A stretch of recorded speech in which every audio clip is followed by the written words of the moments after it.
যোৰহাটত দেখা গ'ল দুটা বিশেষ দৃশ্য।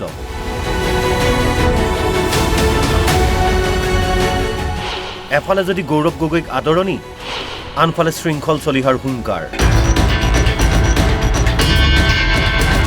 সন্দেহযুক্ত অবৈধ বাংলাদেশীৰ বিৰুদ্ধে পুনৰ সৰব শৃংখল চলিহা। খিলঞ্জীয়াৰ স্বাৰ্থত শনিবাৰে যোৰহাট কপালে বীৰ লাচিত সেনাই।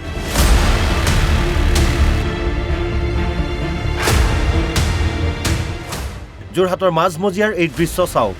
বীৰ লাচিত সেনাৰ নেতাগৰাকীৰ নেতৃত্বত একগোট হ'ল সংগঠনটোৰ সহস্ৰাধিক সদস্য, লগতে সহযোগ সাধাৰণ জনতাৰ। উজনি অসমৰ খিলঞ্জীয়া ৰাম ৰহিম সকলো একগোট হৈছে। একগোট হৈ খিলঞ্জীয়া অস্তিত্ব ৰক্ষাৰ এখন সংগ্ৰামত আমি আগবাঢ়িছোঁ আৰু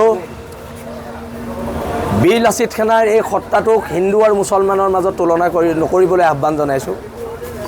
আমি খিলঞ্জীয়া, আমি হিন্দু মুছলমানৰ ঊৰ্ধত আৰু আমি ইয়াত খিলঞ্জীয়া মানুহৰ স্বাভিমান ৰক্ষাৰ যুঁজখনে কৰি আছোঁ। আজি যোৰহাটৰ যিটো জেগাত আমি উচ্ছেদ হ'ব লাগে বুলি কৈছোঁ, সেই ঠাইখিনি পূৰ্বতে খিলঞ্জীয়া মুছলমান মানুহৰ, আমাৰ মানুহৰ দপদপনি আছিল। আজি সেই ঠাইত খিলঞ্জীয়া মৰীয়া মানুহখিনিৰ দপদপনি নাইকিয়া হৈছে, খিলঞ্জীয়া গৰীয়া মানুহখিনিৰ দপদপনি নাইকিয়া হৈছে।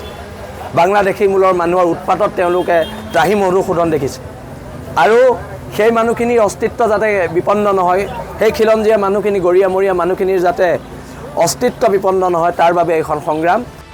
ঠিকাদাৰ আজাদ চৌধুৰীৰ বিৰুদ্ধে শৃংখল চলিহাৰ গৰ্জন। আজাদ চৌধুৰীৰ বিৰুদ্ধে প্ৰতিবাদ অব্যাহত ৰাখিছে বীৰ লাচিত সেনাই।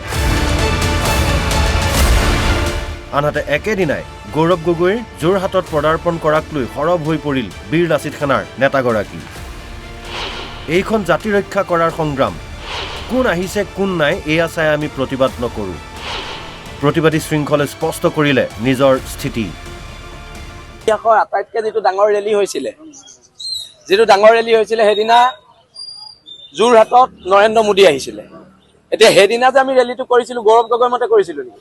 আজি গৌৰৱ গগৈ আহিব কংগ্ৰেছৰ ভ্ৰমণলৈ, যা আমি যাম এফালে, তেওঁ যাব এফালে। এখন জাতি ৰক্ষাৰ যুদ্ধ। কোনোবা গৌৰৱ গগৈ আহিছে, নৰেন্দ্ৰ মোদী আহিছে, হিমন্ত বিশ্ব শৰ্মা আহিছে, বীৰ লাচিত সেনাৰ লগত আমাৰ কথা নাই নহয়। জাতি বচোৱা সংগ্ৰাম আমি কৰি যাম আমাৰ ৰাস্তাত। বিজেপি কংগ্ৰেছে নিজৰ ভোট বেংকৰ ৰাজনীতি কৰি আছে, কৰি থাকক, তাত আমাৰ ক'বলগীয়া একো নাই নহয়। সমান্তৰালভাৱে শৃংখল চলিহাৰ প্ৰতিবাদৰ মাজতেই যোৰহাটত উপস্থিত হ'ল গৌৰৱ গগৈ। প্ৰদেশ কংগ্ৰেছৰ সভাপতিৰ পদ লাভ কৰাৰ পাছতেই শনিবাৰে যোৰহাট বিমানবন্দৰত বিপুল আদৰণি জনালে নৱনিযুক্ত সভাপতিগৰাকীক।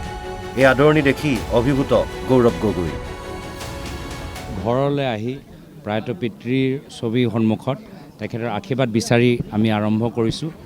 আমি ৰাইজৰ প্ৰতি কৃতজ্ঞতা জ্ঞাপন কৰিছোঁ। লগতে মোৰ প্ৰয়াত পিতৃয়ে যি শিক্ষা প্ৰদান কৰিলে তেখেতৰ প্ৰতি শ্ৰদ্ধা নিবেদন কৰিছোঁ। মোৰ মাতৃৰ প্ৰতি, মোৰ পৰিয়ালবৰ্গ আৰু লগতে মোৰ দুয়োগৰাকী সন্তানৰ প্ৰতি মই নিজৰ মৰম যাচিছোঁ। আৰু যিদৰে আজি ৰাইজ ওলাই আহিছে, ৰাইজৰ পৰা আমি যথেষ্ট উৎসাহ পাইছোঁ। আজি অসমৰ ৰাইজে আমাক সাহস দিছে আৰু নিশ্চয় পৰৱৰ্তী দিনত আমি ৰাইজৰ হৈ মাত মাতি যামগৈ। নেতৃত্ব ৰাইজে ল'ব, আমি ৰাইজৰ হৈ মাত মাতি যাম। আমি ৰাইজৰ সৈনিক। কংগ্ৰেছ দল সদায় ৰাইজৰ সৈনিক হিচাপে কাম কৰি যায়। একেদিনাই দুগৰাকী নেতাৰ বাবে যোৰহাটত ওলাই আহিল সহস্ৰাধিক লোক।